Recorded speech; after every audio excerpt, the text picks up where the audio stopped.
سلام به همگی. امروز میخوام شما رو ببرم به یکی از ترسناکترین و مرموزترین پرونده های قرن 20. پرونده‌ای که سالهاست محقق‌ها، پلیسا و حتی مردم عادی رو گیج کرده و هیچ کس تا حالا هیچ جواب قطعی واسش پیدا نکرده. پرونده‌ای که پر از جزئیات ترسناک، مرموز و غیر قابل توضیحه. اما قبل از اینکه بریم سراغ این پرونده، یادتون نره که این ویدیو رو حتما لایک کنید، کانالم رو سابسکرایب کنید و اون زنگوله کنارش هم بزنید. حالا بریم سراغ ویدیومون.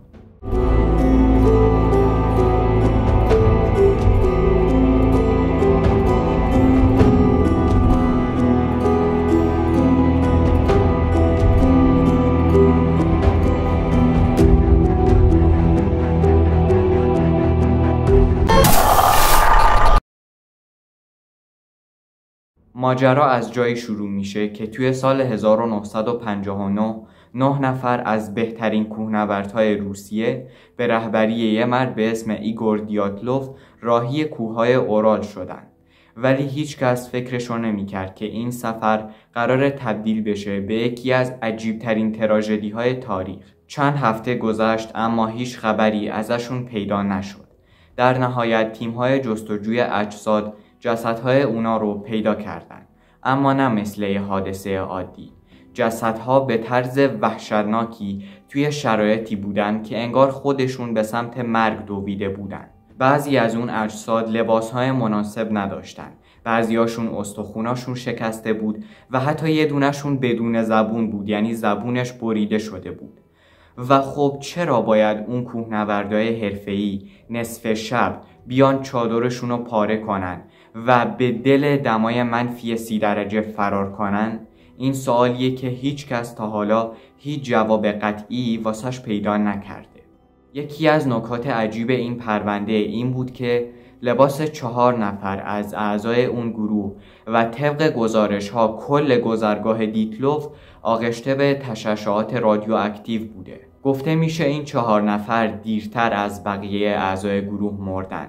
یعنی اینکه وقتی این تعداد از اعضای گروه مردن، این 4 نفر رفتن و واسه زنده موندنشون لباسهای اون تعداد از کسایی که مرده بودن رو پوشیدن. و خب گفته میشه که این لباسها آغشته به تشعشعات رادیواکتیو بودن. این پدیده هم میتونه دلایل علمی داشته باشه و هم بر اساس سری نظریه ها 2 نفر از اعضای اون گروه به اسمای کولواتوف و کریوانیشنکو قبلا توی تأسیسات هسته‌ای کار میکردن و خب لباسهاشون دارای رادیواکتیو بوده. اما الکسی کیتن، نویسنده کتاب گذرگاه دیتلوف، یه نظریه دیگه ای رو راجع به این تشعشعات رادیواکتیو مطرح کرد. اون گفته بود که 3 نفر از اعضای اون گروه، یعنی همون کوالیتو و کرینیشکو یا کریوانیشکو و یه نفر دیگه به اسم زوتاریوف، مأمورهای مخفی بودن و میخواستن برای گمراه کردن آمریکا نمونه‌های رادیواکتیویته رو توی اون منطقه رها بکنن و مأمورای سیا رو شناسایی بکنن و از اونها عکس برداری بکنن. اما خب در بین راه مأموریتشون لو میره، مأمورای سیا اونا رو پیدا میکنن و به قتلشون میرسونن. و کلن این پرونده به خاطر این داستانای عجیبش، مثل همین پارگی چادر از داخل، حرکت آروم و منظم کوهنوردا از سراشیبی کوه، تشعشعات رادیواکتیو و اجساد عجیب و غریبشون، اون شرایطی که اجساد توش پیدا شدن خیلی محبوب شده و خیلی ها باعث شده که از اون زمان تا الان سعی کنن نظریه های جدید و منطقی رو واسه این اتفاق پیدا بکنن. از اونجایی که بهتون گفتم که این اجساد توی همچین شرایطی پیدا شدن، هیچ کس قبول نکرد که اون کوهنوردا به خاطر هیپوترمی مرده باشن و از همون لحظه پخش شدن خبرشون همه اینجوری بودن که کی اونا رو کشته، مقصر قتل اونا کی بوده. از اون موقع تا الان بازار تئوری پردازا در مورد این پرونده گرم بوده و خب تئوری هایی که مطرح میکنن راجع به این حادثه بعضی وقتا منطقی و بعضی وقتا هم ماورایی و عجیب و غریبه. و سایت دیاتلوف پس که راجع به همین پوشش وقایع این حادثه هستش 23 نظریه مطرح کرد که خب من نمیتونم همه 23 تاشو دونه دونه بگم، ولی خب 7 تا از معروف تریناشو من بهتون میگم. یکی از اولین تئوری هایی که واسه پرونده گذرگاه دیتلوف مطرح شد این بود که اعضای اون گروه توسط قبیله مانسی به قتل رسیدن. گفته میشه که یه طوفان خیلی شدید میاد و مسیر اون کوهنوردا رو تغییر میده و اونا رو به کوه مرگ میکشونه که اون کوه محل زندگی قبیله مانسی بود و قبیله مانسی هم وقتی که میبینن اون کوهنوردا وارد سرزمینشون شدن اونا رو به قتل میرسونن و بهشون حمله میکنن و یه همچین بلایی سرشون میارن.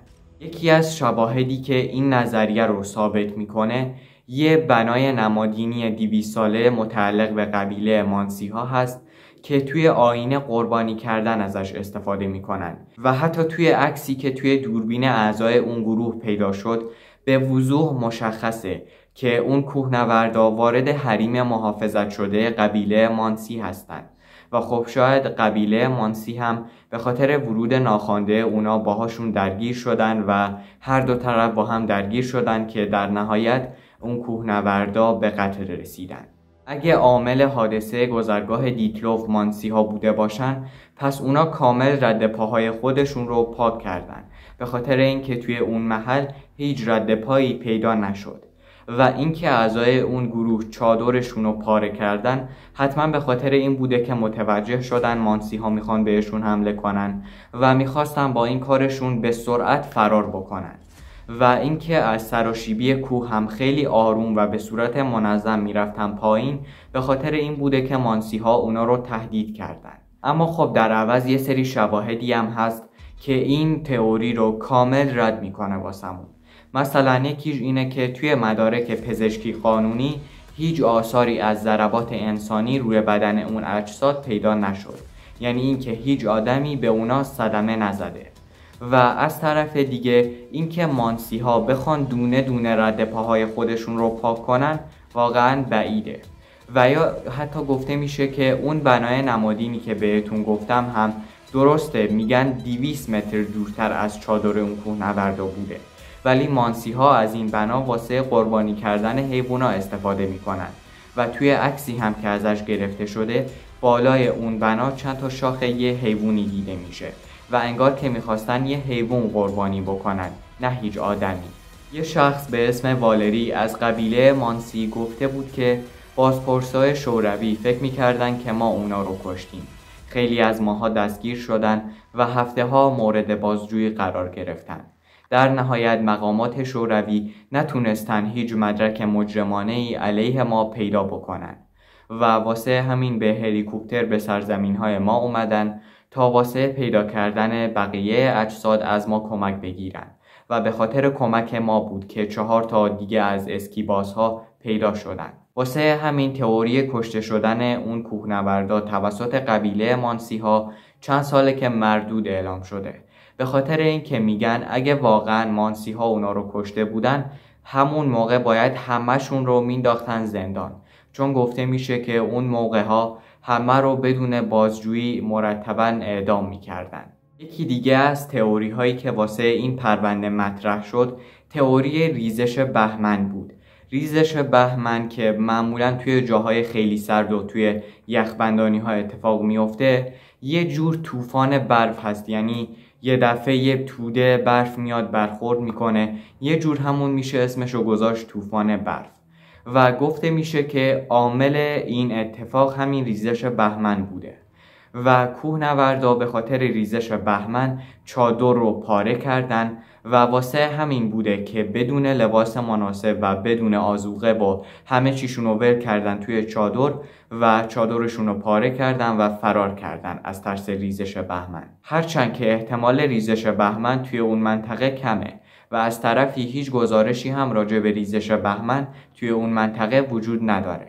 اما خب باز حالا میتونیم بگیم که مثلا اون کوهنوردا توی چادر بودن که یه دفعه یه صدایی رو میشنون و فکر میکنن که ریزش بهمن داره اتفاق میفته و لباس و آذوقه و همه چیشون رو ول میکنن، میان چادر رو پاره میکنن از داخل که بیان سریع فرار کنن و بعدش هم میبینن که ریزش بهمن در کار نیست و میرن به جنگل با آرامش پناه میبرن. ولی خب اینم باز منطقی نیست. به خاطر اینکه وقتی که اونا فهمیدن ریزش بهمن در کار نیست و رفتن توی جنگل و هیچ اتفاقی هم واسهشون نیفتاده، خب بعدن چرا برنگشتن؟ بعدن چی کار کردن و چه بلایی سرشون اومده که یه همچین صدمات شدیدی واسهشون اتفاق افتاده؟ اگه واقعا خود ریزش بهمن اتفاق میافتاد، بدنشون باید پر از خراش بود و اون بافت کنار شکستگی استخوناشون باید آسیب میدید. اما اگه خودشون فکر کردن که ریزش بهمن داره اتفاق میافته و اتفاقی هم نیافتاده، پس چرا یه همچین صدماتی بهشون وارد شده و چرا توی یه همچین وضعی بودن؟ یکی دیگه از عاملای این پرونده پدیده‌های روانشناختی بود. یه نظریه مطرح شد که میگفتن اعضای اون گروه دچار هیپوترمی شده بودن. هیپوترمی جوریه که یه آدم چند لحظه قبل از مرگش حرارت بدنش به شدت میره بالا و واسه همین شروع میکنه به درآوردن لباسهاش. اما این تئوری هم باز میتونیم رد بکنیم، به خاطر اینکه یادتونه گفتم 4 تا از اعضای اون گروه لباسهای بقیه اعضای اون گروه که مرده بودن رو پوشیده بودن و حتی کنار 2 تا از اعضای اون گروه آتیش پیدا شده بود، یعنی اینکه آتیش روشن کرده بودن و کلا اونجوری که شواهد نشون میده اعضای گروه تا لحظه آخر مثل اینکه خیلی سردشون بوده و هی همش دنبال یه راهی میگشتن واسه گرم کردن خودشون. پس این تئوری رو میتونیم که رد بکنیم. اما یه دونه پدیده عصبی دیگه هم وجود داره به اسم پارانویا که در واقع آدما سعی میکنن از یه خطر غیر واقعی فرار کنن و گفته میشه که توی اون منطقه هم یه بادی میوزه که فرکانسش خیلی پایینه و اعضای اون گروه هم در مقابله با این فرکانس پایین دچار این حمله عصبی میشن و سریع چادر رو میان پاره میکنن و بدون لباس و آذوقه و اینا فرار میکنن و هی اینجوری میدون و فرار میکنن تا در نهایت خسته میشن و به خودشون میان و میفهمن که چه اشتباه بزرگی کردن و حالا هم نه لباس داشتن، نه آذوقه داشتن، نه غذایی واسه خوردن، نه هیچی و از چادرشون هم خیلی گم شده بودن و کلا خیلی دور شده بودن و نمیتونستن که بیان راه رو پیدا کنن و برگردن توی چادرشون. اما این تئوری هم باز میتونیم رد بکنیم، به خاطر اینکه چرا همه اعضای اون گروه دچار یه اختلال عصبی شدن و چرا یه نفرشون نبود بگه که ما بدون لباس و آذوقه نمیتونیم زنده بمونیم و چرا همشون در مقابله با این حمله عصبی یه واکنش مشابهی داشتن و خب این که واقعا همشون هم یه واکنش از خودشون نشون دادن خیلی خیلی بعیده. واسه همین این تئوری هم میتونیم رد بکنیم. اما یه تئوری دیگه هم هست که میگه اعضای اون گروه انقدر دچار حملات عصبی شده بودن که عقلشون رو از دست داده بودن. یه عده‌ای بودن که عقلشون سر جاش بود و یه عده‌ای عقلشون رو از دست داده بودن و اون عده‌ای که عقلشون سالم بود با اون اعضای دیگه درگیر میشن، خیلی اعصابشون خورد میشه و اینجوری میشه که به هم دیگه صدمه میزنن. و خب این نظریه راجع به این دندون افتاده مأمور گروهشون و ضربات شدید روی بدنش و کبودی‌هاش توضیحاتی ارائه میده، ولی در رابطه با ضربات غیر انسانی که روی بدن اون اجساد بود هیچ دلیلی ارائه نمیده و خب این تئوری هم باز میتونیم که رد بکنیم. این پرونده انقدر همه جوانبش عجیب و غریب بود که بعضیا نتونستن یه دلیل منطقی واسش پیدا بکنن و رفتن سراغ تئوری‌های ماورایی و موجودات ماورایی و یکی از این موجودات هم یه موجودی هست به اسم یتی یا همون پاگونده. و خب آره، این نظریه میتونه مرتبط باشه با پاره کردن چادر و فرار کردنشون و این زخم و زیلی های روی بدنشون که گفتم غیر انسانی هم نیستن خیلیاشون، ولی خب هیچ مدرکی واسه وجود خود این موجود پاگونده وجود نداره. تنها مدرک کسایی که این تئوری رو قبول دارن یه عکسی هستش با یه مستند توی شبکه دیسکاوری توی سال 2014. یه عکسی هستش که میگن این عکس پاگونده است که توی همون منطقه گرفته شده و میگن که پاگونده توی اون منطقه زندگی میکرده و وقتی میفهمه اون کوهنوردا وارد حریم خصوصی شدن عصبانی میشه و تصمیم میگیره اونا رو بکشه. که خب این عکسه که خیلی هم واضح نیست، یه کسی توش دیده میشه که خیلی هم شبیه به پاگونده نیست. یه کسی هستش که بازوهای باریکی داره و بیشتر شبیه یه انسان هستش که یه کت پوشیده و شبیه به یتی یا همون پاگنده نیستش. و این مستندی که بهتون گفتم، مستند شبکه دیسکاوری توی سال 2014 راجع به همین تئوری توضیح میداد و اون میگفت که رد پای پاگنده روی برف توی اون منطقه پیدا شده بود، ولی خب به جز اونا هیچ کس دیگه ای اون تئوری رو تایید نکرد اینکه رد پای پاگنده توی اونجا پیدا شده. و خب این تئوری هم باز میتونیم رد بکنیم. از طرفی این تئوری هیچ دلیلی واسه این تشعشعات رادیواکتیو و این لباسهای آغشته به تشعشعات رادیواکتیو توضیح نمیده، پس خب اینم رد میکنیم. تئوری بعدی مربوط به آدم فضایی ها هستش. چندین نفر از قبیله مانسی ادعا کرده بودن که اون شب چندین تا گوی سفید توی آسمون دیده بودن که با تعریف امروزی از بشقاب پرنده مطابقت داره. و حتی توی دوربین یکی از اعضای اون گروه هم یک عکس عجیب پیدا شد. البته دوربینش 3 ماه توی آب بود و خب آسیب خیلی جدی دیده بود، ولی بعدن که حالا تونستن با بدبختی درستش کنن یه عکسیو از توش پیدا کردن، یه عکس از آسمون شب که انگار توی آسمون چندین تا لکه سفید دیده میشد. البته خیلیا گفتن که این لکه های سفید بعد از درست شدن دوربین به وجود اومده، به خاطر اینکه دوربین 3 ماه توی آب بوده و خب خیلی آسیب دیده و الان هم اینجوری شده. درسته که این تئوری خیلی هیجان انگیزه، ولی خب بجز چند تا عکسی که معلوم نیست چه چیزی توش دیده میشه، هیچ مدرک رسمی واسه اثباتش پیدا نشد. تئوری بعدی که شاید میتونیم بگیم یکم منطقی تر هستش، تئوری آتش سوزی توی چادر هستش. توی یکی از عکسایی که داخل دوربین یکی از همون اعضای گروه پیدا شده بود، یه عکسی از چادرشون بود که از داخل در چادر یه دودکش بیرون زده بود به سمت بیرون و انگار که اون گروه با خودشون یه اجاق گاز برده بودن تا بتونن روش غذا درست بکنن و انگار شب قبل از حادثه اون گروه از اجاق گاز استفاده کرده بودن و روش غذا درست کرده بودن. اما وقتی که میان دودکش رو از اجاق گاز جدا بکنن، اخگرهای توی اون اجاق گاز شعله‌ور میشن و کل اون چادر پر از دود میشه و اونا هم هی سرفه میکنن و یکی از اعضای اون گروه تلاش میکنه چادر رو پاره کنه تا این دود بره بیرون، اما دود خیلی زیاد بوده و اونا هم سریعا از اونجا فرار میکنن. میتونیم بگیم این تئوری منطقی تره، به خاطر اینکه یه عکسی وجود داره از یکی از اعضای گروه قبل از البته حادثه که کاپشن تنش کاملا دچار سوختگی شده بود و خود پزشکی قانونی هم گفته بود که اونا دچار سرفه های خونی شده بودن قبل از مرگشون. البته این تئوری میگه وقتی این کوهنوردا داشتن فرار میکردن از این آتش سوزی، از یه دره سقوط میکنن که به خاطر ایجاد یه بهمن کوچولو بوده. ولی خب این تئوری رو هم باز میتونیم رد بکنیم، به خاطر اینکه شواهد نشون میده وسایل، لباس‌ها و آذوقه های اونا توی چادر کاملا مرتب و بدون سوختگی بود و اصلا چادر نسوخته بود، فقط پاره شده بود و هیچ کدوم از وسایلاشون هم نسوخته بود. از طرف دیگه اگه واقعا آتش سوزی شده بود توی چادرشون، چرا اونا انقدر مسافت دوری رو رفتن؟ اصلا لازم نبود که انقدر دور بشن از چادرشون که دیگه نتونن چادرشون رو پیدا کنن و کلن گم بشن برن یه جای دیگه. همینقدر که یکم دور بشن از آتش سوزی و اون دوده بهشون نخوره کافی بود و خب اینم باز میتونیم رد بکنیم.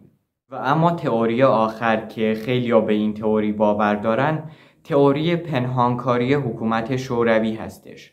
خواهر برینولی یعنی نهمین کوهنوردی که جسدش پیدا شد، میگفت که خانواده‌اش اعتقاد دارن که مرگ پسرشون به ارتش و حکومت مربوط میشه. یکی از اعضای خانواده‌اش چنین چیزی رو بهش گفته بودن: شما هیچ وقت حقیقت رو نمیفهمید.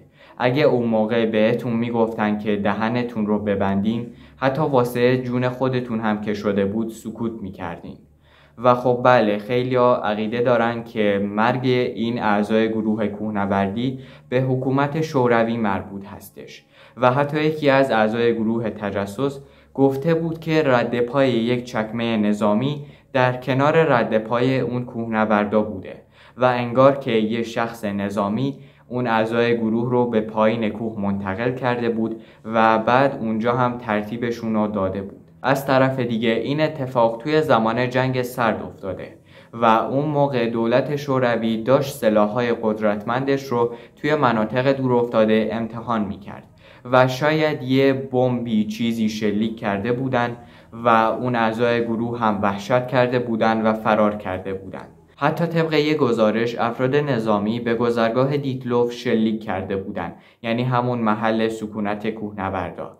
ولی خب خود حکومت شوروی گفت که نه، اصلا همچین اتفاقی نیفتاده و کلاً گزارش هایی که از این پرونده وجود داره خیلی ضد و نقیض هستن و خیلی از اطلاعاتی که راجع به این پرونده وجود داره مال اوایل دوران شوروی هستش و شاید حکومت شوروی این اطلاعات رو دستکاری کرده تا هیچ کس نتونه حقیقت رو بفهمه. اما واقعا حکومت شوروی چه چیزی رو میخواست که پنهون بکنه و چرا نمیخواست که به حقیقت آشکار بشه؟ و خب این پرونده تا به امروز یکی از عجیبترین معماهای تاریخ بوده و معلوم نیست که واقعا چرا اعضای گروه یه همچین اتفاقی واسهشون افتاده و چرا یه همچین کاری کردن. آیا واقعا کشتن اونا کار دولت شوروی بوده؟ آیا ممکنه که یه روزی یه جواب قطعی واسه این پرونده پیدا بشه؟ تا الان هیچ جواب قطعی واسه این پرونده پیدا نشده. خیلی خوب بچه ها، این بود از ویدیو امروز. امیدوارم که خوشتون اومده باشه. لایک، سابسکرایب، زنگوله عادتون نره، کامنت هم حتما واسم بذارین و نظرتون رو راجع به این پرونده بهم بگین. خیلی پرونده عجیب و وحشتناکی بود و به نظر شما کدوم تئوری منطقی تر هستش و شما خودتون به کدوم یکی از این تئوری ها باور دارین؟ دوستتون دارم و تا ویدیوهای بعدی، خداحافظ.